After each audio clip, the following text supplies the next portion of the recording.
Hello, and welcome to Lunar Magic Tea Time, where we discuss all things magical, mystical, metaphysical, and sometimes even a little mundane. I'm Kristen. Today is Thursday, May 28th, 2020, and that makes it Tarot Thursday. We're going to be doing something just a little bit different for this Tarot Thursday, where we are sort of integrating some magical, some mystical, and some mundane into our tarot work. Up until this point, most of our Tarot Thursdays have been focusing on how we can use a specific tarot card in our meditation practice or our spiritual practice, or just as a sort of emotional guide through the day or week. But today I want to talk about integrating tarot into your magical work. After all, we are Lunar Magic Tea Time and not Lunar Tarot Tea Time. So it's time to sort of start looking at integrating magic and tarot. There's loads and loads and loads of books out there on how to use tarot in ritual magic. There's loads of books on all of the really deep mystical meanings of the tarot cards, which you can certainly integrate into your magical practice as you see fit. There are also so many decks out there. You can find oracle decks, of course. I have several that are just spell decks. You just shuffle, shuffle, shuffle, and pull out a spell. And I think that's really a fun way to do some cartomancy and magic.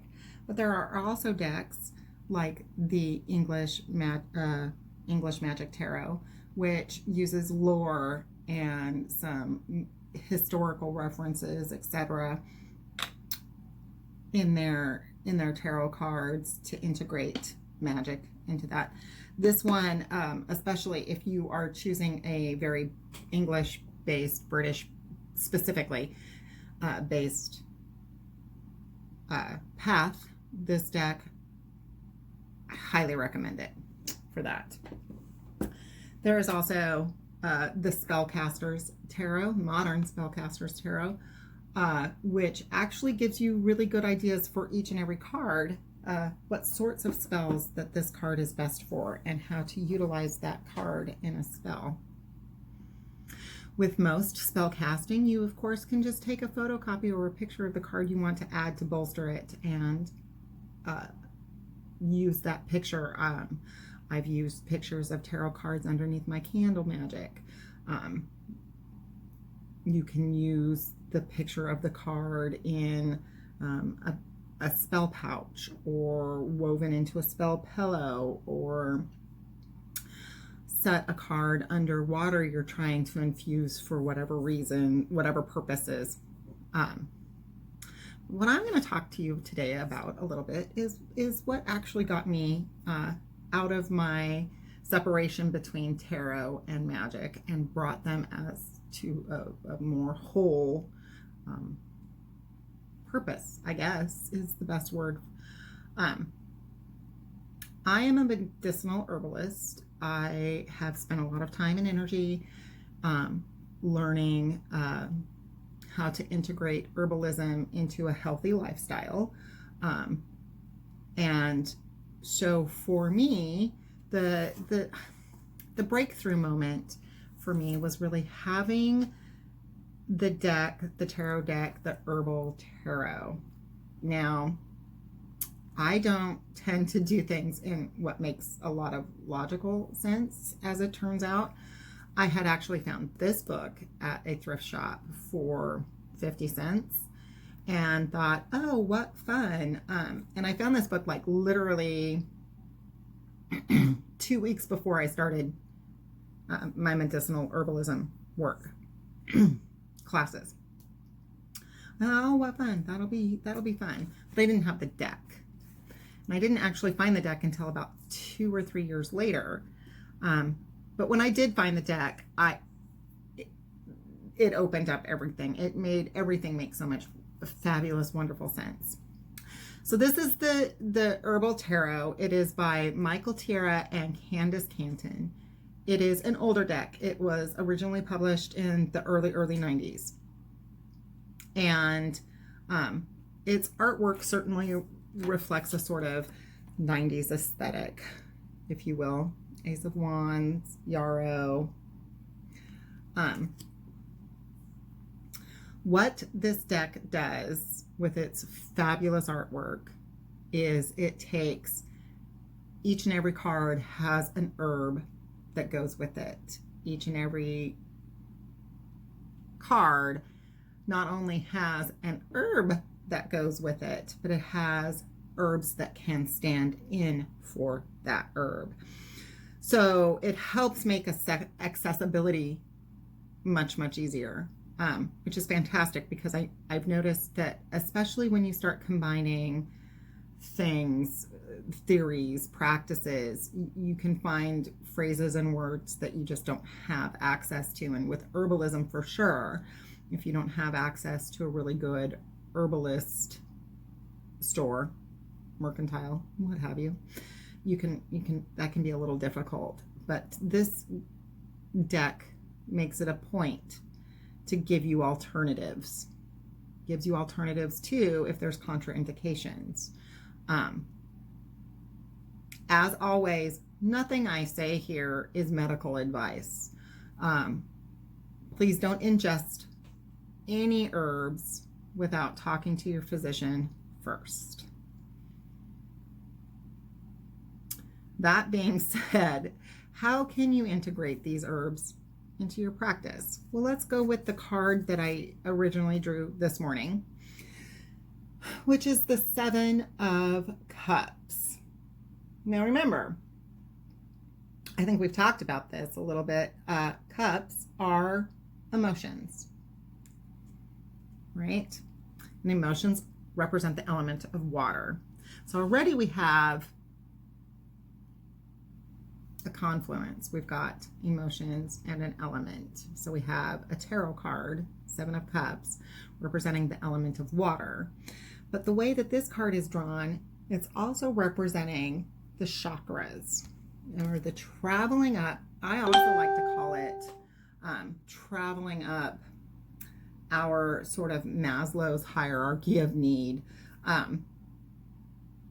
where our base chakra is our most core needs: shelter, food, etc.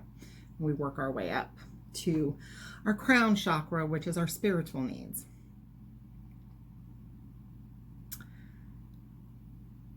The herb that goes with this specific card is the juniper berry. And juniper is a diuretic, which moves water through your system.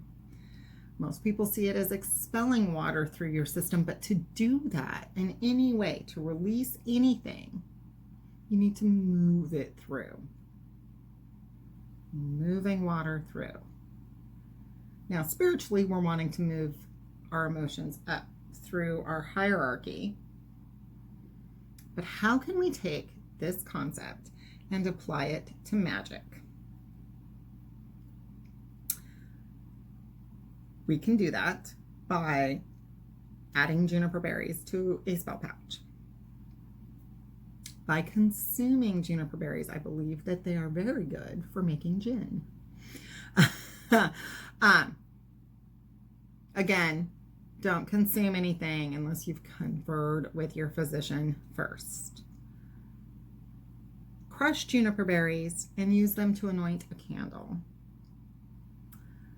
Crush juniper berries and use them to make juniper berry oil, which is just, you're just going to infuse juniper berries in a warmed, I don't make it too hot, I just warm it into an oil and use that to anoint yourself for meditation or for spiritual practices.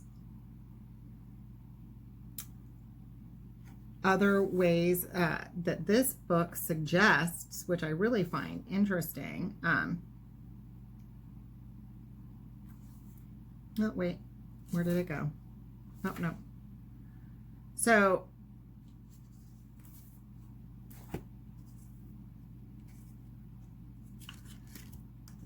using the herbs So how do I use this? I use the herbs that I pull from a reading and make a spell pouch. I will frequently add a sigil or one of the affirmations. The book always has an affirmation for every card, which I find I like that. I get why people don't, but I like it a lot. I will dress candles with each and every herb that I pull. It does require, when you do that, it does require you to have pretty good herbal stock, but if you're a green witch, you're probably going to have a huge larder of materia of herbal medicines. So that's how I make spell pouches. I dress candles. I make my own oils. We will probably be doing a video in the very near future about making your own oils. Just because I feel like that's a really important thing to talk about very soon. Yeah. How can you integrate your tarot practice with your magical practice above and beyond using tarot to meditate with? Leave me a comment. Tell me how you do that. I look forward to learning new ways of integrating my tarot practice with my regular magical life practice. So I think that's what I have to say about that in this moment. I'm sure that there will be more. I kind of lose it and ramble a little bit, and I love that. It's just a conversation, just us. It's just a conversation. All of that said, as you know, you can find us on Facebook, Lunar Magic Tea Time. You can find us online at lunarmagicteatime.com. You can email us at lunar@lunarmagicteatime.com. You can like, subscribe, and share here. You can also find us on iTunes, Spotify, Stitcher, and Podbean. If you have any questions, please ask away. We are here to build a community of witches. We are here to build a coven of people ready to explore this wonderful craft we call witchcraft. I hope you guys have a blessed week. I hope your weekend is absolutely amazing. And with that, you know what? I will see you on Monday.